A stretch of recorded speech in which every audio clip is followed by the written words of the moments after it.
Hello everyone, कैसे हैं आप लोग।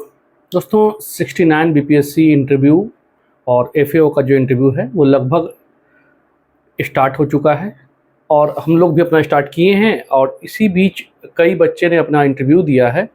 तो जो समस्याएं उभर कर आ रही है आज हम उसी पर चर्चा करेंगे। हम बात करते हैं कि तैयारी के दौरान कहाँ कहाँ कमियां आ रही है। तो पहले देखिएगा कि सबसे बड़ा चीज़ है, समस्या आ रही है जस्टिफाई करने में। आपका जो पोस्ट प्रेफरेंस है वो और आप सिविल सेवा में क्यों आना चाहते हैं ये जस्टिफाई नहीं कर पाते हैं, जिसके कारण होता क्या है कि बहुत अच्छा जाने के बाद भी नंबर कम आ जा रहा है।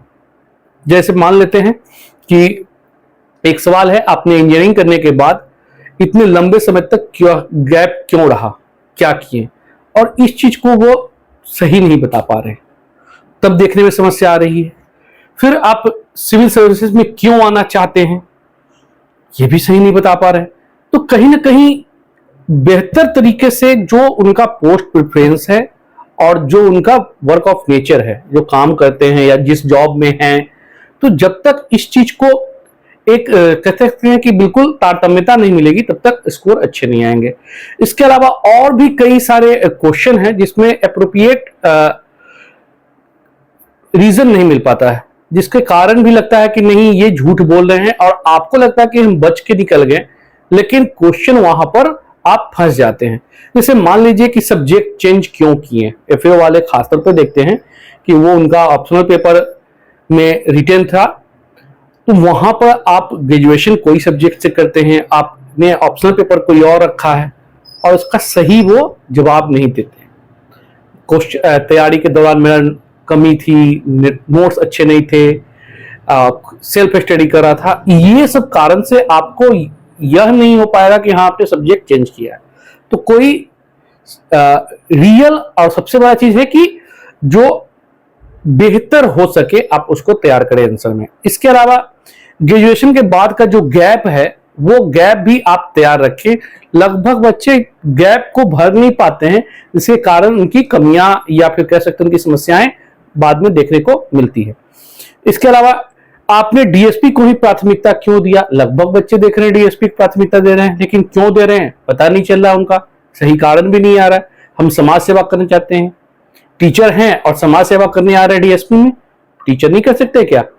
तो इस प्रकार के जब प्रश्न होते हैं तो और समस्या आती है। तो ये आप इस चीज को ध्यान में रखें और जब भी ऐसे प्रश्नों का उत्तर दे तो बिल्कुल यह सोच लें कि हमें क्या बोलना है।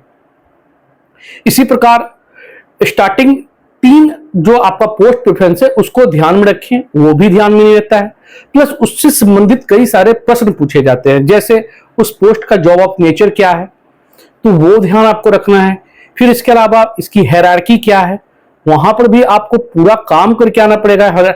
आपने पोस्ट के बारे में तो बता दिया, हायरार्की बता ही नहीं है, तो फिर उस पोस्ट के बारे में आपको कैसे पता, जॉब ऑफ नेचर उसका क्या है आपको कैसे पता। इसके अलावा सबसे बड़ा ब्लंडर तो यह है कि वह पोस्ट, जैसे मान लीजिए बहुत सारे बच्चे बता रहे हैं कि बिहार शिक्षा सेवा में आना चाहते हैं, बिहार शिक्षा सेवा में आप किस पोस्ट पर कार्यरत होंगे ये नहीं पता है, उसकी हायरार्की क्या है नहीं पता, काम क्या है उसका नहीं पता, है ना। तो ये सब चीजें आपको पहले करके रखना पड़ेगा। फिर इसके अलावा जैसे मान लीजिए शिक्षा व्यवस्था के बारे में कह रहे हैं या डीएसपी के लिए, तो क्या उस पर कोई नियम कानून है, सरकार की कोई योजना है, तो योजना भी आपको देखना चाहिए कि क्या क्या योजनाएं चल रही है, या कोई कमेटी का कोई रिपोर्ट वगैरह उस पर आया हो तो वो आपको देख लेना पड़ेगा और उस पर काम करना पड़ेगा। तो जो पोस्ट से रिलेटेड प्रश्न है उस पर भी आपको काम करके रखना पड़ेगा। इसके अलावा एडमिनिस्ट्रेशन वाले में भी कई सारे प्रश्न की समस्या देखने को मिल रही है, जैसे कि बिहार के प्रशासन की 3 कमियां आप बताइए जो आपको देखने को मिलता है। पहला ही क्वेश्चन होता है सर भ्रष्टाचार, उसको हम दूर करना चाहते हैं। अरे भैया, जब आप इस पोस्ट पर आ रहे हैं तो आप कैसे बता सकते हैं कि उसमें भ्रष्टाचार है? आप जिस कह सकते हैं कि एकेडमी में जाना चाहते हैं, जिस प्रशासन में आप आना चाहते हैं उसकी ही आलोचना कर रहे हैं, तो ऐसे प्रश्नों से बचे। फिर कोई स्कीम योजना वगैरह जहां आप सुधार करना चाहते हैं, कोई स्कीम में पता नहीं है। फिर आपका सरकारी योजनाओं में ट्रांसपेरेंसी कैसे लाएंगे, इसके बारे में नहीं पता, कैसे ट्रांसपेरेंसी लाएंगे, बस हाँ मेरी नीति होनी चाहिए, क्यों होनी चाहिए ये नहीं पता। पुलिस प्रशासन के प्रति लोगों का जो डर है वो आप कैसे दूर करेंगे, इसका भी व्यवस्थित आंसर नहीं आ रहा है। ये कैसे करेंगे। आपका जॉब या एजुकेशन कहीं बाहर हुआ है तो वो भी पूछा जाता है कि मान लीजिए आप बेंगलुरु से कोई बीटेक किया हो तो वहां का जो प्रशासन था और बिहार का प्रशासन में क्या समानता देखने को मिलती है और क्या अंतर देखने को मिलता है, यहां भी गैप हो रहा है। तो आप इन प्रश्नों से बच के निकल नहीं सकते हैं। देखिए, लोग समझते हैं कि इंटरव्यू में सर 20 क्वेश्चन 25 क्वेश्चन पूछा, 18-15 क्वेश्चन हमने जवाब दिया, बावजूद नंबर कम आता है।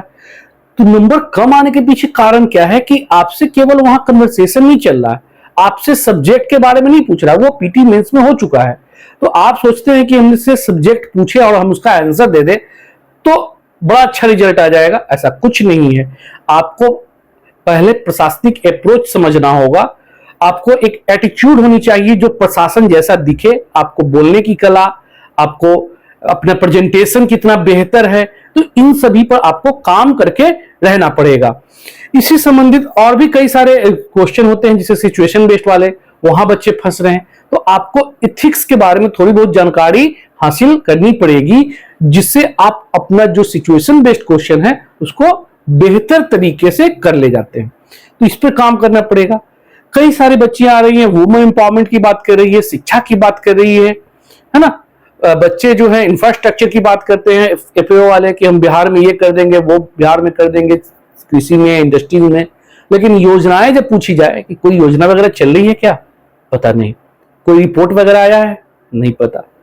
तो कैसे संभव है आप अपने जो जॉब के लिए आप कह रहे हैं कि मेरा चयन होनी चाहिए, आप में से ऐसा कोई नहीं दिख रहा है जिसके कारण आपको चयन किया जाए। तो कई ऐसे प्रश्न एडमिनिस्ट्रेटिव होते हैं जिसमें आपका व्यू जानना जरूरी होता है, और ऐसे प्रश्नों के जब आप आंसर नहीं देते हैं तो सोच लीजिए फिर आपकी चयन प्रक्रिया मुश्किल हो सकती है। तो ऐसे कुछ प्रश्न हैं जहां आपको काम करना है, आपसे बात किए हैं, उन चीजों को ध्यान में रख के आप तैयारी करें। सब्जेक्ट का करें, बिल्कुल इंपॉर्टेंट चीजें हैं, लेकिन इतनी भी नहीं कि जितना एडमिनिस्ट्रेटिव वाले प्रश्न है, जितना आपका बैकग्राउंड है, जॉब है, आप जॉब कर रहे हैं, ऑडिटर लोग आ रहे हैं, पंचायती राज वाले, या फिर बहुत सारे जो अभी बच्चे हैं, बच्चियां हैं जो भी एसएससी के थ्रू ज्वाइनिंग की है और कुछ दिन हुआ है, 4-5 महीना, उनको पता ही नहीं है उनका ऑडिटर का जॉब क्या होता है, नहीं होता है, एसएससी के थ्रू जो गए हैं। तो इनकी भी समस्या आ रही है।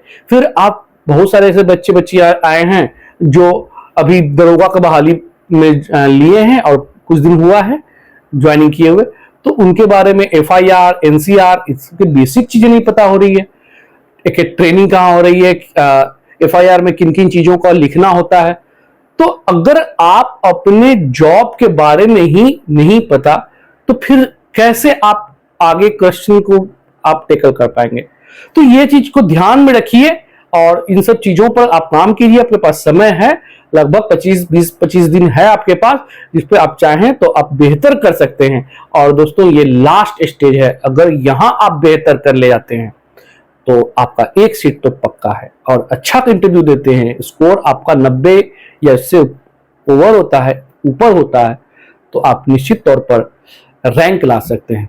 तो चलिए, इन सब चीजों को बात ध्यान में रखते हुए आप तैयारी करें। करेंट पर भी हम लोग आएंगे, और जो इंपॉर्टेंट करेंट बनता है क्वेश्चन और उस पर क्या व्यवस्थित आंसर होनी चाहिए, इस पर भी चर्चा करेंगे।